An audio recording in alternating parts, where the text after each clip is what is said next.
পার্টির মুর্শিদাবাদ জেলা সম্মেলনের আগেই দুঃসংবাদ এলো সত্য ভবনে। দীর্ঘ রোগ ভোগের পর প্রয়াত হলেন প্রবীণ সিপিএম নেতা মুজফ্ফর হোসেন। শুক্রবার রাত 11:15 নাগাদ তার মৃত্যু হয় কলকাতার একটি বেসরকারি হাসপাতালে। দীর্ঘদিন ধরেই তিনি অসুস্থ ছিলেন। ছাত্র সংগঠনের মধ্য দিয়ে তার মূলধারার রাজনীতিতে প্রবেশ।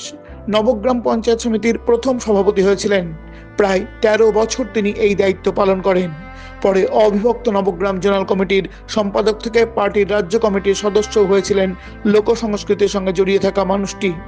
সাধারণ মানুষের সঙ্গে তার ছিল নিবিড় যোগ। 2014 সালের লোকসভা নির্বাচনে অংশ নিয়েছিলেন মুজফ্ফর। সেই নির্বাচনে কংগ্রেসের অভিজিৎ মুখোপাধ্যায় পেয়েছিলেন 3,78,201 ভোট। সেখানে সিপিএম প্রার্থী মুজফ্ফর হোসেন পান 3,70,040 ভোট। 8,161 ভোটে অভিজিৎ মুখোপাধ্যায়ের কাছে হেরে যান তিনি।